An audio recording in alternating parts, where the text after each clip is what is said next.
I always knew my grandfather, Theo Rusty Ionides, had served in World War II, but it's only recently the family learned the extraordinary truth that he was handpicked to be part of a top-secret intelligence-gathering commando unit run from here in the heart of Whitehall.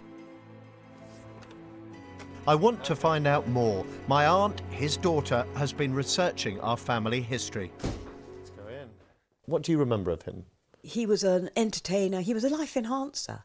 He was a joker, wonderful sense of humour. You've got a brilliant picture of him, this wonderful photo of him. Which, I mean, that's what you see in this, isn't it? This looks yes. like, yeah. Yes, and nice twinkly eyes. Before the war, he was a dry cleaner. So how did he end up in a frontline intelligence unit? He was 39, he was born in the year 1900, and he was too old, and they wouldn't have him. And he just badgered and badgered and badgered, and I can remember him ecstatic when he heard that they'd take him. And they took him into the Royal Naval Reserve. Did you know what my grandfather was actually doing in the war? I knew he had to put on diver's kit and go underneath and defuse magnetic mines. But it turns out he was much more than just a bomb disposal expert. He'd been recruited into a crack covert unit run by a visionary naval commander. The man was Fleming, Ian Fleming, and the men he recruited to it, the real-life inspiration for James Bond. Its superior submarines, torpedoes, and the uncrackable Enigma code meant Germany had the upper hand in the early years of the war.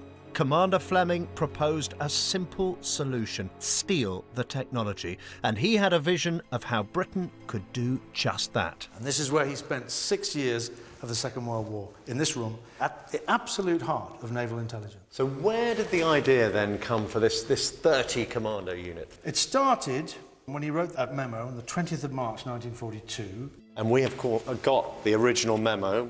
Well, it's a proposal for Naval Intelligence Commando Unit. He puts it up to his boss, Admiral John Godfrey, the basis of M in the James Bond books.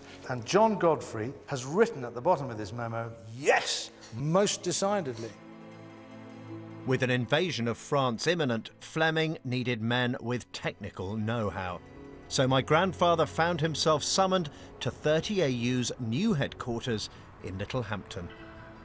He was selected because he had a great record in what they say gallantry and just unveiling mines and torpedoes, really, and he contributed so much to the war effort already in the Mediterranean. He was recruited to lead a specialist team. He was going across to France, and the idea was that he would capture naval intelligence, specifically targeted torpedoes. So that was his role, a very important one. But as a commando, my grandfather would have to get fit in preparation for the planned invasion. Lance Corporal Alan Royal is one of only a handful of surviving veterans of 30AU. Usual sort of speed marches and that type of thing, and street fighting, abseiling up and down the local warehouse wall. Everybody knew, D-Day was coming up, for goodness sake. No doubt about that, just a question of when. D-Day, the greatest amphibious invasion in history, was about to begin, and 30AU were to play a small but important role. Their mission? To capture secrets and scientists in an effort to aid the battle to crush the Nazis. My grandfather played his part in that. And that's where my grandfather and his troop would have headed. Tomorrow, I'll be following his extraordinary mission with 30AU and discover what happened to him when he landed in Normandy.